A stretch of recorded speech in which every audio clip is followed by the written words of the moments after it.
Hello, everyone. Welcome, welcome, welcome.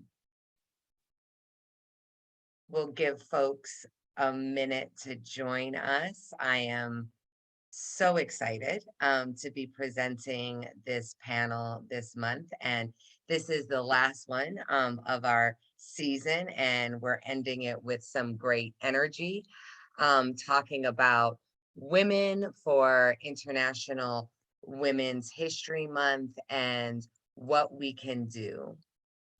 So I want to thank you for joining us. Today, we honor Women Histories Month by exploring the journey of women in entrepreneurs, as career women, and how we can better drive resources to women and women-owned businesses equitably. And I am happy to have our amazing panelists here.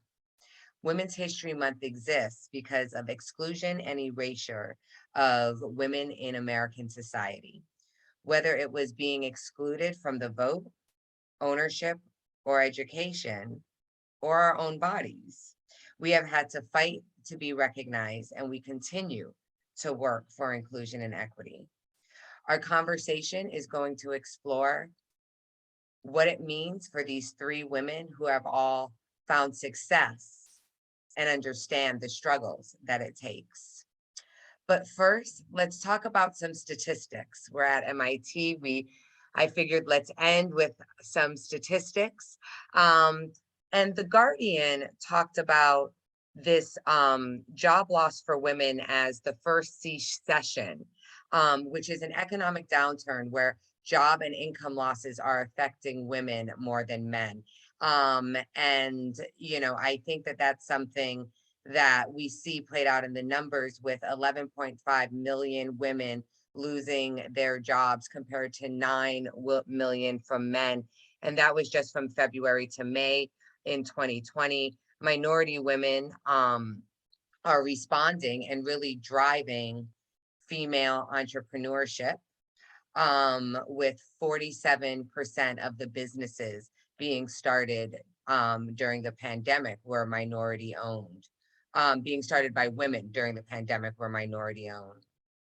And we see women responding out of necessity in starting their own companies, but is money and is capital driving being driven to women? And one of the reasons why one of our panelists, who I'll introduce in a second, is here and really got me thinking about this conversation for this month was we were having dinner and she mentioned that there's a retrenchment of money actually going back to men, and that some of the strides that women have made pre-pandemic were actually losing.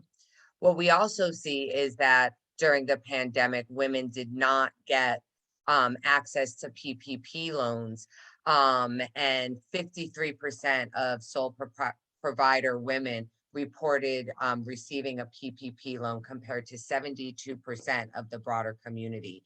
And so again, we see that women struggle even in government led programs to really be able to have access. And these numbers are disappointing. They need to be worked on. But for Women's History Month, I want to remind us that each one of these people who were excluded, who didn't get a PPP loan, who aren't getting access to capital, they're human beings. They're people, and they have dreams, and they have value to our society. And I don't understand how any economy can expect to flourish if 50% of its society is somehow being held back. And so we're going to talk about that today with our amazing panelists. First, Jessica Mayer. Jessica is a disability advocate working in the field since 1988, and she is the current president of JB Access, her company, where she is a consultant working with companies to help them build more equitable cultures. Jessica first began her career on a polling site accessibility project for the city of New York. And while employed by the city, Jessica worked on a project that involved a group of Japanese visitors with disabilities to the city. Jessica arranged cultural excursions and also events. Jessica was also the downstate coordinator for New York BLN, which you'll have to tell us what that is, between 2001 and 2002. Jessica was involved in all aspects of the startup, creating a mission, vision, and working in other areas of the business. Jessica currently conducts workshops and trainings for organizations, including W.L. Gore Associates, Tompkins County Diversity Roundtable, and the Federal Reserve Bank of Atlanta and Boston. Jessica, it's great to have you here. Great to be here. Hi, everyone. Thank you. Thank you. And our next panelist is Cheryl Conte. Cheryl Conte is the Impact Seat Foundation CEO and award-winning founder and chair of the mission-driven digital agency Do Big Things.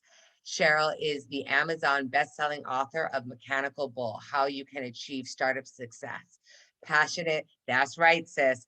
Passionate about creating new tech and a new narrative for a new era. Cheryl uses her vast experience in startup entrepreneurship and community engagement to lead portfolio companies for Impact Seat and funds to success. Previously, Cheryl was the CEO of Vision Strategy, which brought Silicon Valley startup culture to the world's leading causes and campaigns. Welcome, Cheryl. Thanks so much for having me. And last but surely not least, our own hometown girl, shout out alumni, Julianne Zimmerman, who for more than 5 years has been putting together technology and capital to work for the greater good. She is currently managing director of Reinventure Capital, investing exclusively in US-based led and controlled by BIPOC and or female founders at break even and poised to grow profitability. She has been a change instigator across multiple sectors, including seed stage investing, clean, green climate change, tech, space flight engineering services, and others. Julianne earned 2 SB degrees from MIT, Aero and Astro Engineering and Literature and Humanities, and an MS from the University of Maryland. She currently teaches innovation social enterprises at Tufts, speaks and writes for audiences such as TBLI, Impact Metropolis, and EY Strategic Growth Forum. Welcome, Julianne. Thank you so much for including me in this conversation. It is my pleasure. You know, I love reading folks' bios because they show the badassery of the crew. But knowing each of you, I'm just so excited to get this energy on the stage for Women's History Month. And I want to start by, celebrating what it means to be a woman. I don't think we get a chance to do that a lot. And so I just want us to talk about what you love about, being a female entrepreneur. Let's celebrate ourselves for a second. And Cheryl, let's start with you. I love feminine energy. All of the studies show that diverse-led firms are more innovative, more productive, and more profitable. And, as a woman, I love being, part of that, right? And engendering that, in any space that I am, where, so often women really, are the catalysts. There's a reason why men often steal our ideas, right? It's because they're good. So I love that. And in terms of being a female entrepreneur, obviously, some of us are fortunate enough to give birth to human children. But, I feel like I've given birth as a serial entrepreneur, which I think is some sort of disease. But I feel like I've that given we don't birth, want to find a cure for, right? Well, yeah, that I'm not finding a cure for. But I feel like more like Athena, and giving birth that way from my mind, in collaboration with others, these great ideas that then take on a life of their own, really. When you start a company, it becomes bigger than you or any one person's idea. So that's been really exciting to kind of transfer that nurturing and almost maternal energy to projects, and to managing teams. I love that. I love that because it is a value, and so often in business it's seen, as, oh, women bearing age, right? I mean, it's all seen as negative, but as you said, it actually shows up quite well. Jessica, what do you love about being a woman, about being a female entrepreneur? What I love about being a female entrepreneur is that I seem to gain people's trust. And the strangest thing is that people will tell me that their kids are in therapy or they're in therapy. And I didn't even ask for the information. They just,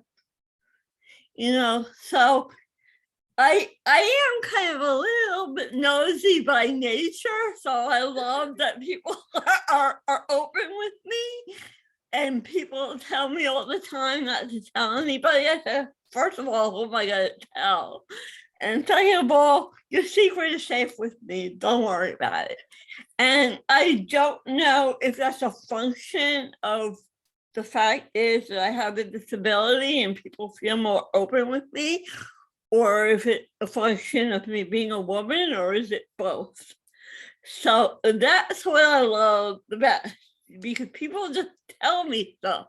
And you're sitting there going, why are you telling me this?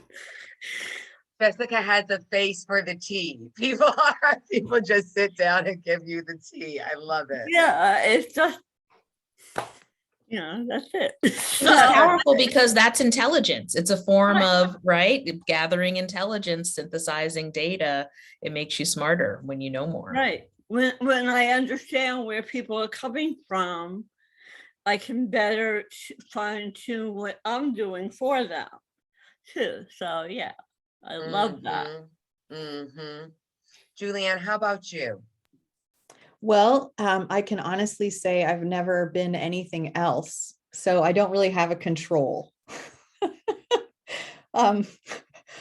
But that said, I feel like even though we are at this really fraught moment in history, and I wrote in our Friends of Reinventure, you mentioned in my bio that I'm a managing director and GP with Reinventure Capital. And I wrote this month in our Friends of Reinventure update that with all that is going on right now in the world, as we step from Black History Month into Women's History Month, that history matters. And also it's important that we acknowledge that the present is a crime scene, an active crime scene. And so it's really important for us to be alert and attentive to that, and also to celebrate all that peers and colleagues and allies and the rock stars we look to as role models are doing to address both the history and the present day, right? And so what I love about this moment is that so many of the people I look to as peers and allies and real change leaders, the people at the forefront of innovating, whether that's innovating in policy or innovating in technology or innovating in business models or innovating in philanthropy or whatever it may be. So many of them are women, and particularly so many of them are women of color. And so I feel really energized and enlivened by that company I get to keep. And it's not that men don't get to keep company with women, of course, right? No, it's all truths, right? We're right. just taking a moment to just give us a little flowers. Yeah, but it's fantastic. Yeah, and that ties into, I think, what I really, celebrate is there's something about, and it's not all women, it's not all the time, right? But there's something about women coming together to get things done. and there gets to be an energy, especially if they trust one another, you know, and if they're dedicated to what they're working on. And there's just something about an energy of sisterhood that like makes me understand quilting and moon tents and you know and things like that. There's just something about, and it's great to also have an expansion of sisterhood and not just having it be cisgendered now. And you know, Cheryl, to your point, having just feminine energy being recognized and being made visible, because I think that's what I love about being a woman, is that chance to, you know, dance with other women, right? Like in a way that's a sisterhood. So And there's also, I just want to append to that, there's this really powerful, there's a really powerful angle, I think, to being the woman in these situations, calling out the gaps and the shortcomings and the distortions and the real need for change in so many of the sectors where we're all active.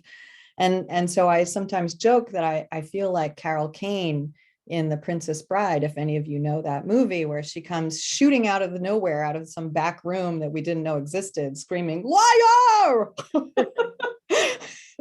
Right? So like, you know, there's also a kind of, I think there's a kind of power to having that truth-telling voice that I also see so many women wielding with, you know, true authenticity and real leadership and vision for what can be so much better.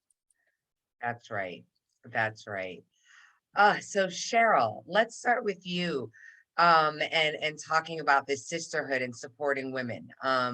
You know, you support women entrepreneurs in your work, and I'm hoping you can help us understand what the systemic barriers are. You know, what are you overcoming in your work? Absolutely. Well, I'm very proud to be CEO of the newly formed Impact Seat, the Impact Seat Foundation. Our mission is to create a world in which women, especially women of color, can be successful business leaders. And yes, there are quite a few, unfortunately, things in the way of women, particularly in this time. You mentioned women of color earlier. In a way, they are the canaries in the coal mine in terms of, you know, they're facing the, you know, the toughest headwinds as they advance, even though, as you mentioned, they are starting businesses at a higher rate than any other demographic. They are the least well-funded. And that has actually retrenched in the COVID era. There has been some progress. I really recommend that folks check out the Project Diane 2021 update from Digital Undivided, where I've been a mentor and an advisor. You know, certainly there has been an increase overall in the amount of funding to Black and Latinx women founders, which is now over 4 billion. There are, you know, nearly $1 billion was invested in Black and Latina led companies in the first quarter of 2021. However, even though 2020 was a banner year, you know, one of the biggest investments in startups in American history, Black and Latinx founders actually received less money. Historically, Black and Latinx founders have received less than 1% of venture capital funding of any kind. But in 2020, they received less than 0.5%. And that's echoed for women at large. You know, women generally, as folks know, receive 3 to 4% of venture funding. That actually also cut by 1/3 to 1/2 in 2020, which seems really strange, right? Given that women buy 75 to 85% of everything in America. So we're facing a tough time for minority women.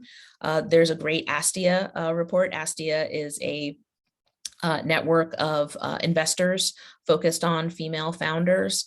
And they have found that for Black founders, They have to raise smaller amounts of money over longer periods of time. And that's really damaging. These are really great ideas, that can build the American economy that we're not looking at. I just want to share super quickly a couple of graphs that really, I think, demonstrate the generational challenge that we're finding at the moment. So you can see here that unfortunately, so much of America's wealth is still held in the hands of the silent generation and boomers and even Generation X. And while millennials are on track to inherit $68 trillion from baby boomers by 2030, in the meantime, millennials have less than half of what boomers had when they were under 40 to start with. Let alone looking at African-American Latinx, look, if you're white, congratulations. This looks amazing for you, but for everyone else, this is really problematic. What this means is that you have a group of people who are starting out with far less resources. There is no friends and family round if you're a Black technologist. I used to joke, look, if I went back to my family back in Baltimore and said, hey, I've got this, great marketing automation, social listening, and influencer engagement platform targeted at nonprofits. I'd love for you to come in and invest with me. It would be, really helpful. Here's what would have happened. A bunch of people in Baltimore City would have owed me $25. Okay, there's just no, they would have been praying for you, right? They would have been like sending you good really vibes, wishing you luck, cousin, right? Right, and that's, given that, the population is changing, right? In 1950, white people were 87% of the population, but, they're going to be under that, in just, 10 to 20 years. When you have such a gap, right, in just the beginning resources with which to start and maintain a business, that's really tough. So, I think that there's a lot of work to do in terms of, making sure, for example, we're doing a lot of pre-seed funding and funds that are focused on that. We're leaning in on women of color founders, but also making sure we're supporting, our amazing female funders, of every color and creed. The larger sisterhood, exactly.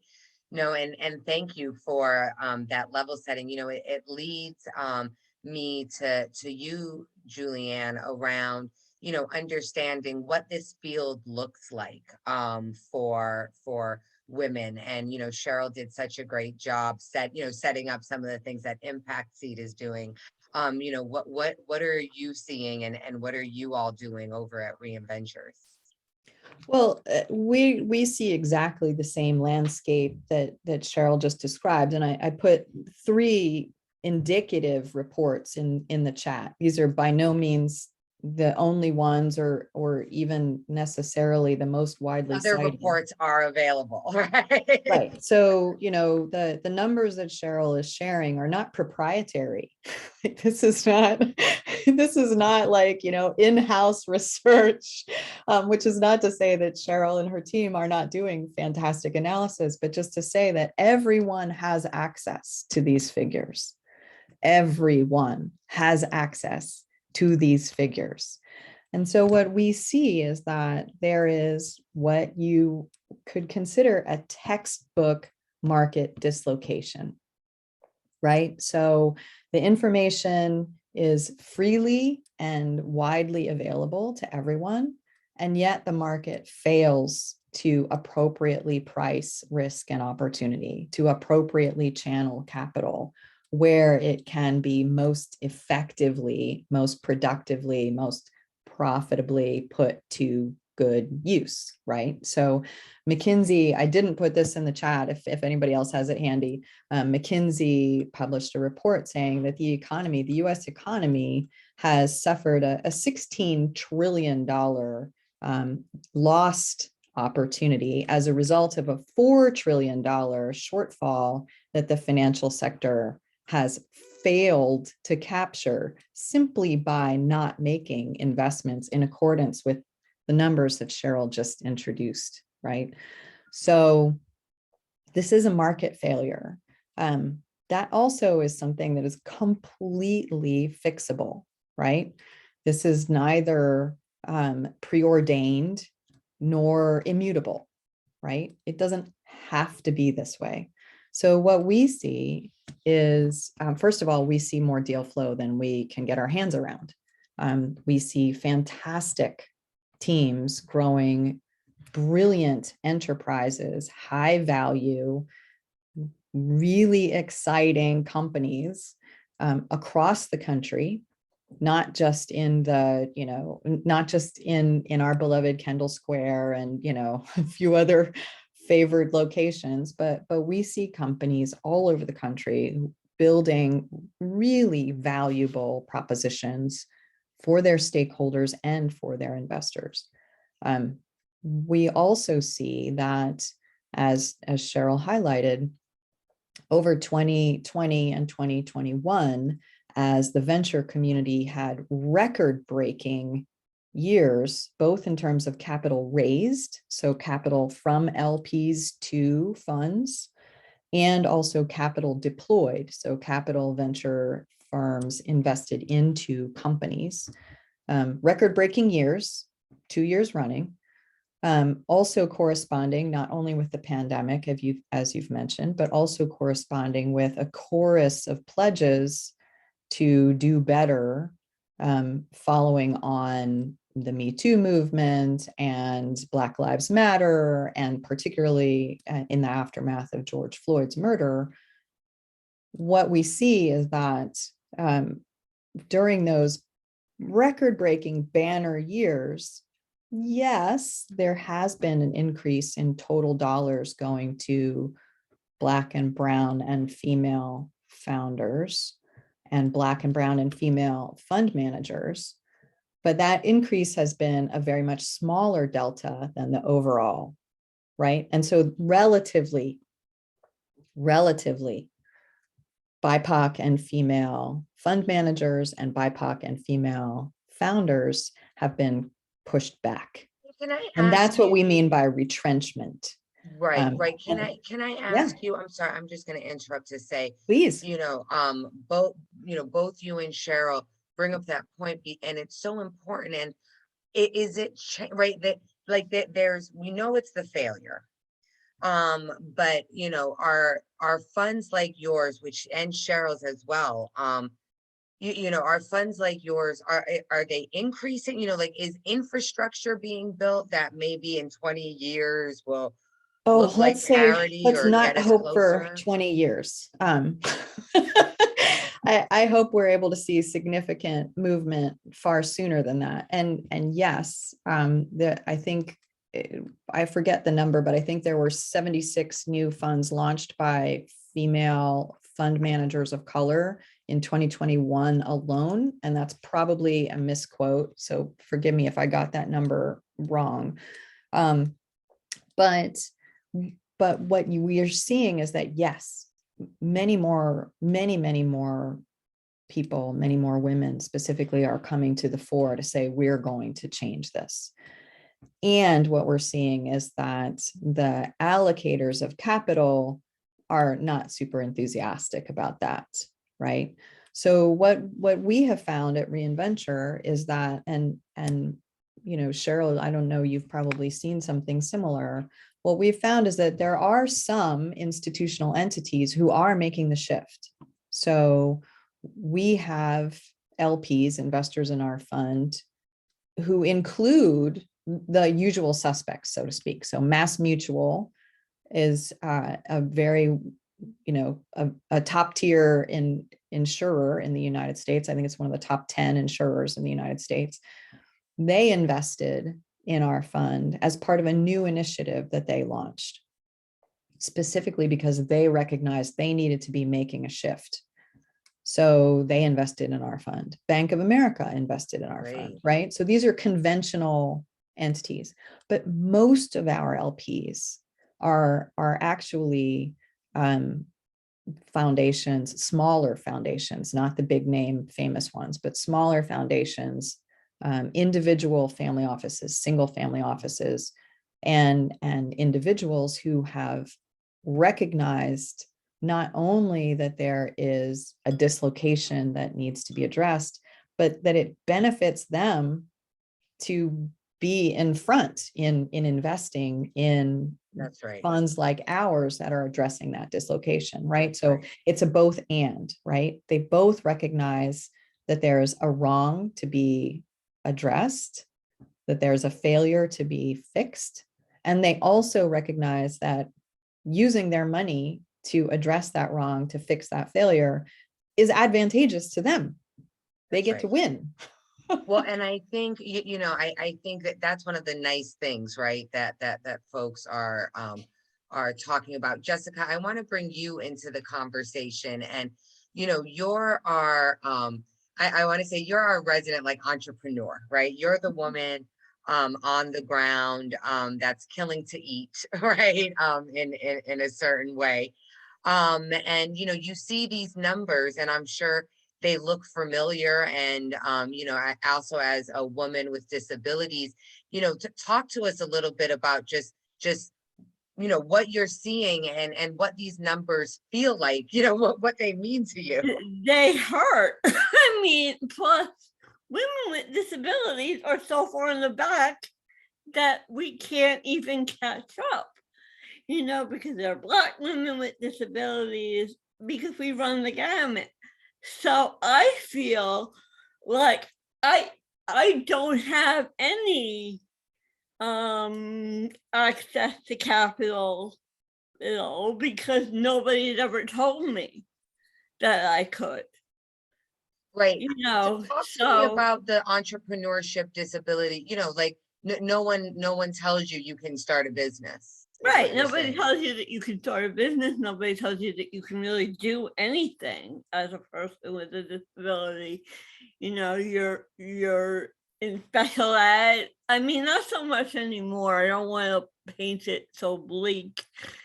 But nobody really tells you that there's capital out there. Nobody really tells you, go to this person, or we have an investor for you. And what I would really like to see more investment in is people with disabilities need reasonable accommodations. I don't have enough money to reasonably accommodate myself.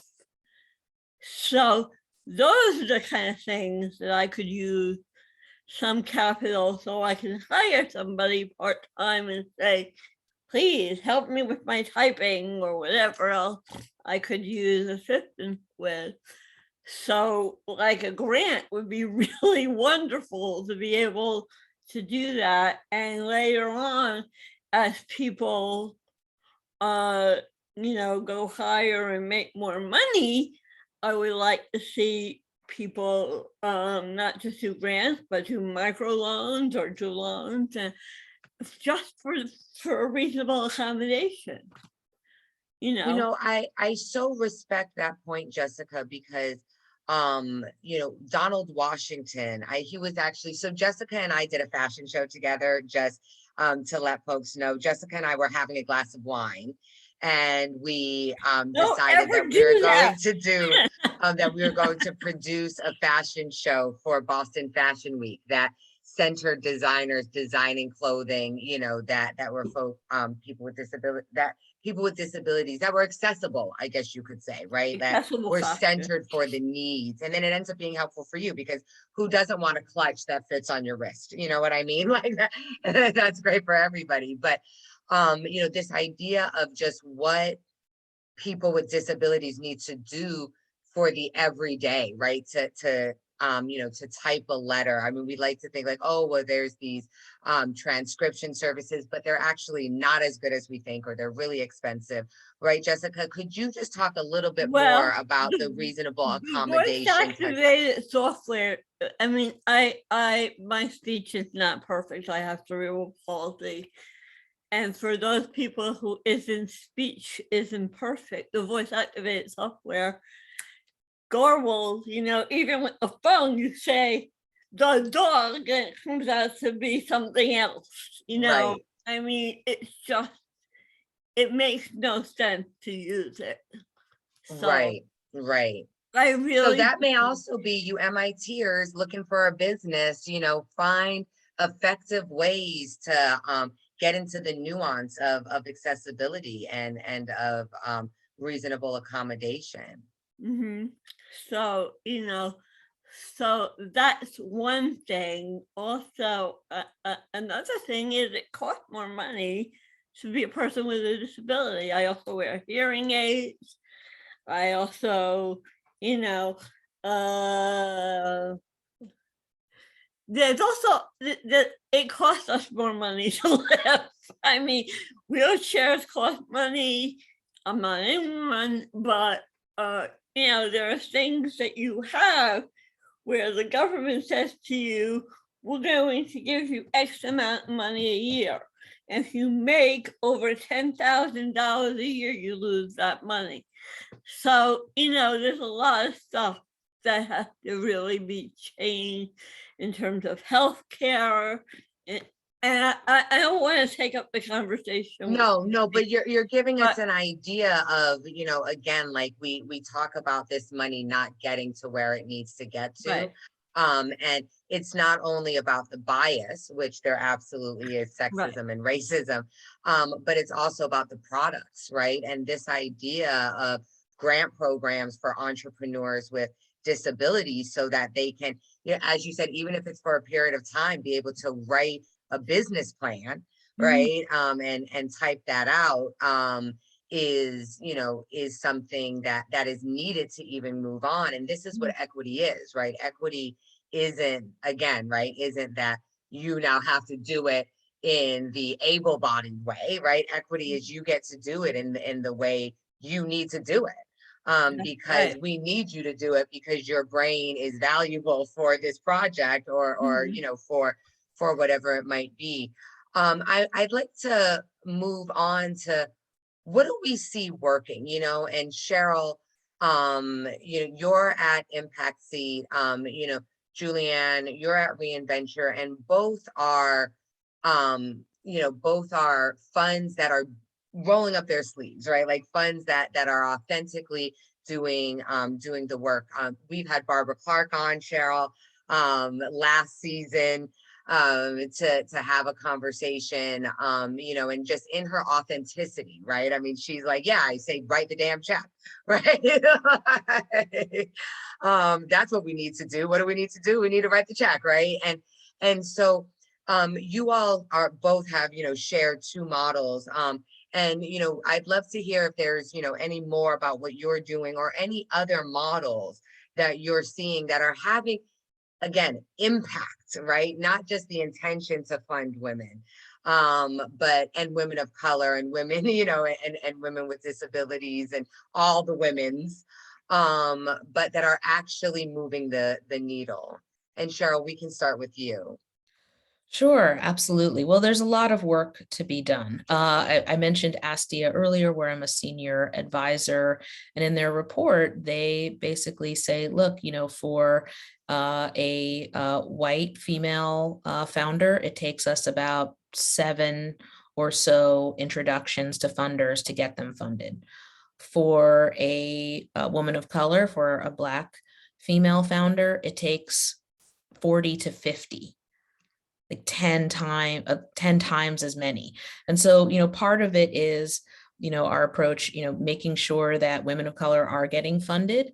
So I encourage folks to check out Geniusguild, which is founded by Catherine Finney herself, one of the rare Black female founders who's had a successful exit of her company.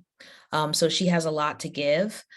So I think that's a good one to check out. They're focused very much on those early stage, groundbreaking companies. But there are also, in this time, I think, of COVID, we've all seen that people need more than money, right? They need the support of each other. They need other ideas. So I strongly recommend people check out N Formation. It's actually N2Formation.com, which was founded by my friend Ra Goddess. And N2 Formation, you may get the reference, Beyonce, hello. But it's for all types of, focus on, providing executive support from women of color for other women of color who really understand the challenges and how to overcome them. Similarly, visible figures founded by one of our portfolio companies at the Impact Seat Foundation, Blendor, Stephanie Lampkin, certainly a female founder to watch, but visible figures as opposed to hidden figures. And I love the way that she describes, you have to have raised at least $1 million as a woman of color and venture funding to be a part of visible figures. But she calls it, the tagline is pluralizing the archetype of genius. And I think that's really what we're talking about here, that women have so much to bring to the table, that benefits everyone. There's so much money being lost by not investing in folks. Something like if we close the race gap, just for example, we would surge $1.5 trillion into the American economy. There's women in that, right? Like right. That's women. We also, and we're gonna, we have a question on, we're gonna end with a question on intersectionality. So I don't want to get into it too much, but we forget that as well, right? Like closing the racial wealth gap is helping women. Exactly. So I'll end there, but those are just a few examples of folks that we're watching and supporting. That's great. That's great. Julianne, who are you seeing? Well, I wish I could tell you all the fantastic women I'm seeing, but I'll give you a short list. Gayla Jennings O'Byrne with the Walk Star Fund, WOC, WOC, Women of Color, Walk Star Fund. Tracy Gray with the 22 Fund, and Erica Seth Davies at Ria Ventures, and Keisha Cash at Impact America, and Bahia Yasmin Robinson at VC Include.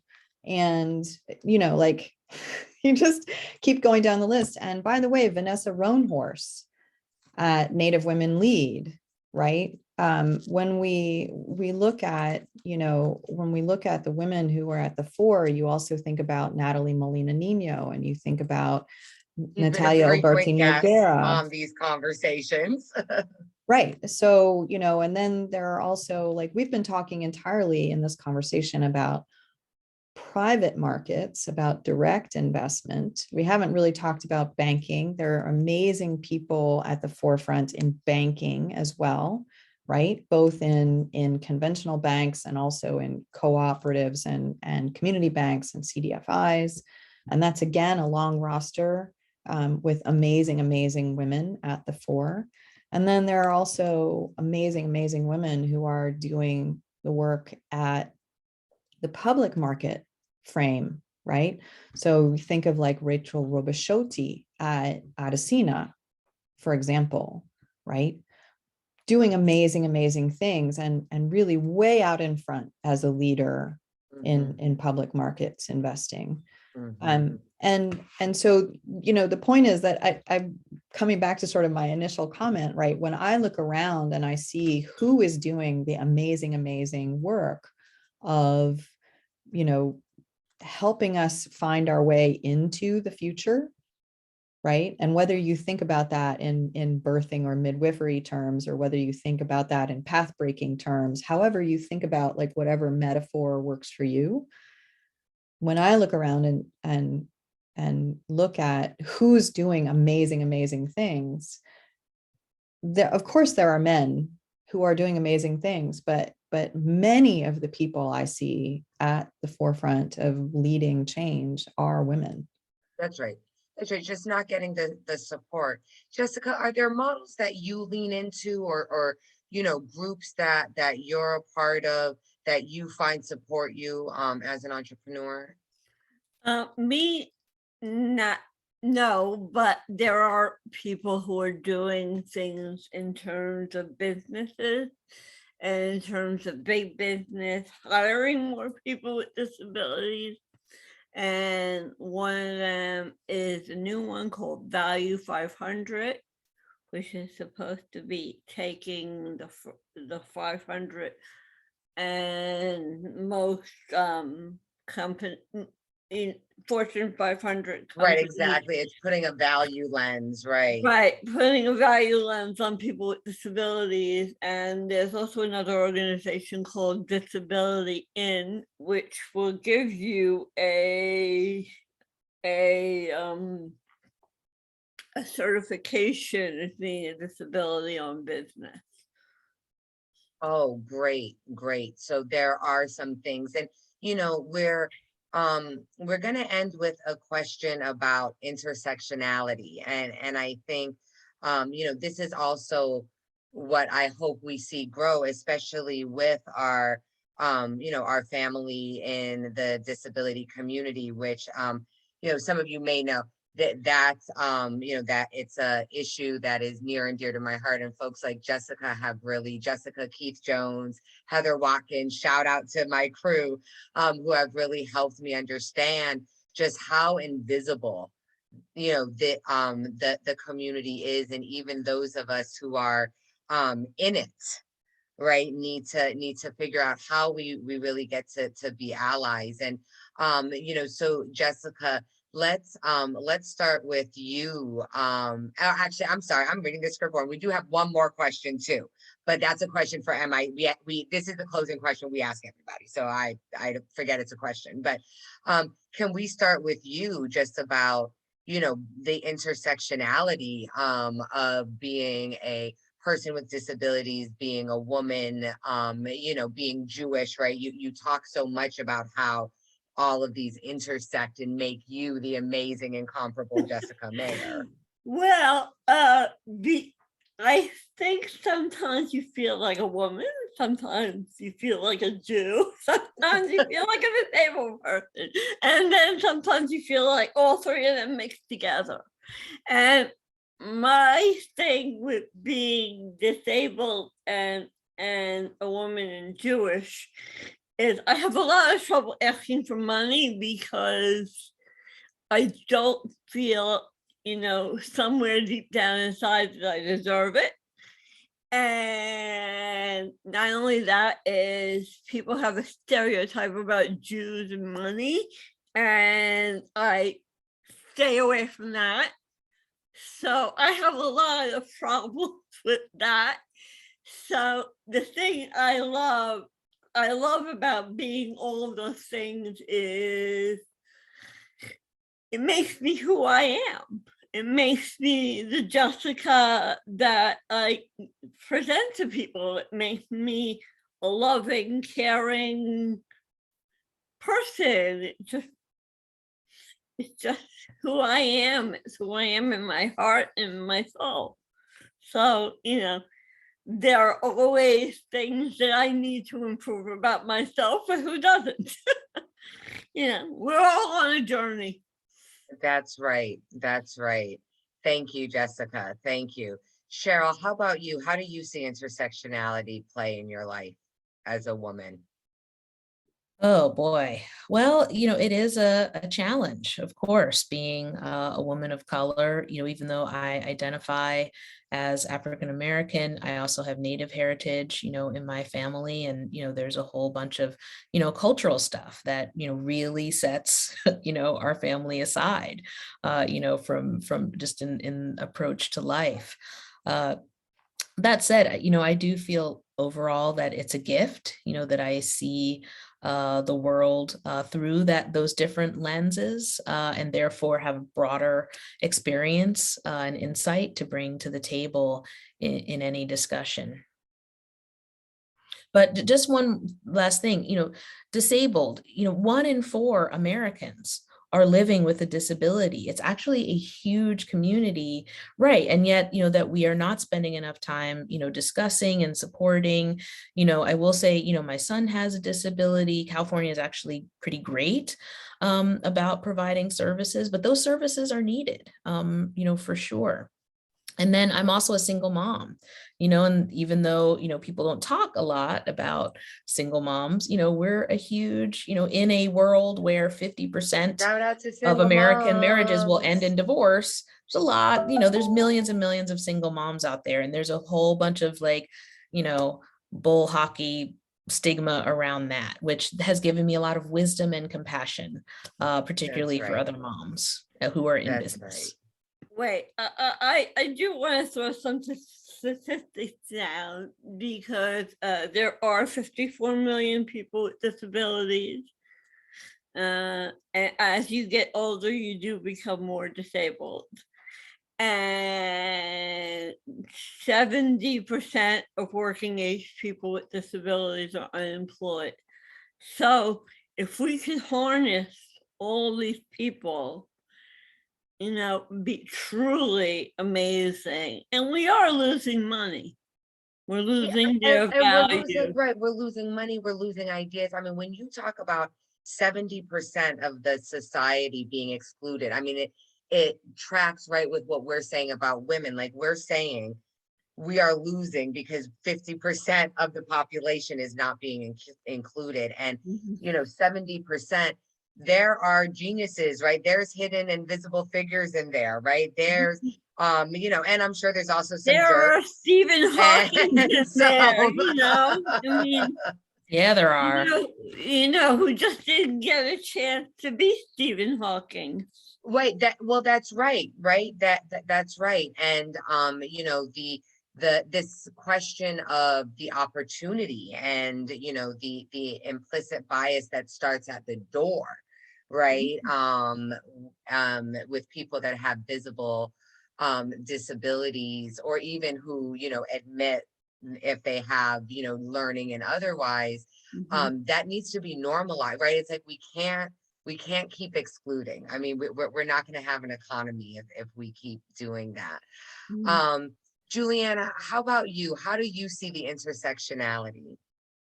So, as a white gal who graduated from MIT, like I kind of look like sort of a poster girl for, who's getting through, right? And Right, in you're some the sense, poster I child am. for who succeeded through affirmative action. In some sense, right? I mean, I'm not saying you are, right? But I'm Right. saying, Yeah. But I also am really fortunate in the sense that, I grew up in a pretty rural part of Pennsylvania, which, is not where we think of people coming from who are nerds who study aeroastro and, go on to become, to do any of the things that I've done, frankly. And not only that, but, the experience that I have had of my own flavors of intersectionality has been that the more you understand about all of these different ways in which people are dismissed or undervalued or what have you, right? Each of them not only has an economic hit associated, as you've mentioned, and a human hit, as you've mentioned, but each of them also really narrows our collective vision of what is actually possible, right? And so it forecloses on our present and our future. And so, it's very easy for me, living here in Massachusetts, to feel like, I'm surrounded by people who have similar kinds of credentials and similar kinds of backgrounds. But, you don't have to go all the way back to Pennsylvania to meet a whole bunch of people who have very different lived experience and very, very different backgrounds and very, very different ways of thinking and very, very different exposure to opportunities, gaps where innovation is not only potentially very valuable economically, but it's long, long overdue, and would fundamentally change the way that we experience our lives, right? And so, for me, I feel like my experience of intersectionality has been that it has it has exposed me to a variety of different ways that people think and experience and cogitate, right? Which I find tremendously exciting, right? Like And it also the more helps different you points of view I can self-reflect. gain access to, the better. Exactly. You know, one of the things that, and you know, God bless Kimberly Crenshaw, right? But one of and for many reasons, intersectionality is just one of them. Um, but you know, it was this idea of, oh, right, I can be all these things. Right. And you know, for me, I think one of my like, you know, unique intersectionalities, you talk about being from Pennsylvania, is being from Hawaii. Like I'm an island girl to the core. And I almost feel like that shapes more than a majority of my other experiences, is like, you know, the culture and growing up in Hawaii. And you know, understanding that that was allowed to shape me, that I could recognize that and honor that, I think is, you know, a great part of just having this concept of being able to be, like Jessica, you said, like, I'm feeling disabled too, right? Like there's some days where I'm like, whoa, I am an exhausted woman, right? Like, but then there's other days where, you know, I feel it all and it's great. So our closing question we ask everybody allows us to have a chance to reflect on ourselves. MIT is one of the most elite institutions in the world. And we have a lot of, you know, we have money, we have resources, we have smarts. We consider ourselves probably the most smarts than anybody else. And what can we do? You know, when I came to MIT, I was really like, well, it's great that MIT is working on inclusion, but what does MIT know about inclusion? You know, what does Sloan know about inclusion? And so, you know, we have, when we have the chance to have experts on, we love to close with just asking for one thing MIT could do, and MIT Sloan in particular could do, to help move the needle and to help change ourselves. And Julianne, we're going to start with you because you know more of our skeletons than others. So give us a quick one-liner on what we can do, and we'll jump to the rest. Well, as an alumna, I am both very proud of the Institute and a lot that it has accomplished in this regard. And also, I would say that, you know, MIT thinks of itself as the training place and the intellectual home of the leaders of the world. And for that to really be true, for that vision to really be true, I think MIT must absolutely make sure that the beautiful diversity that's represented in the student body and that's slowly percolating through the faculty and staff is really represented in every aspect of the Institute's operation, in its endowment, in its corporation, in the way that it presents its best and brightest to the world, in the way that it engages with the outside world. That fantastically diverse community is the source, as we've been discussing, of innovation. It is the source of leadership. It is the source of change. It is the source of creative insight in every respect. Thank you. Cheryl, what can we do? Tell us about ourselves, sis. Well, I think what MIT and MIT Sloan can do is really deeply listen.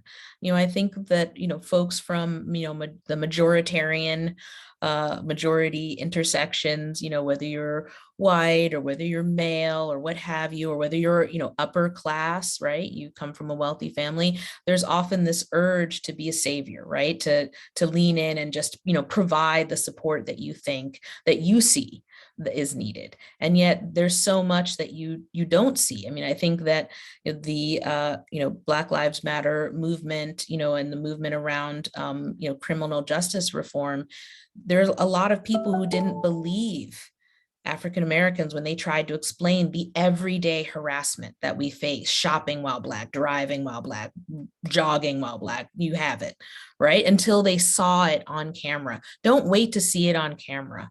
Deeply listen, and invite those listening sessions, to better understand how you really can be supportive. Because I know there's a lot of people who want to be supportive and don't know how. Thank you. Thank you. Jessica, take us home, my friends. What can MIT do? What can MIT do is not make testing such a major thing because a lot of people with disabilities don't test well. And we're just as smart as everybody else and just as bright, but we may not take the standardized tests as well as other people do. So because we're not standardized, so standardized testing is not for everybody. And listen to the voices of people with disabilities, like listen to every other voice that comes your way.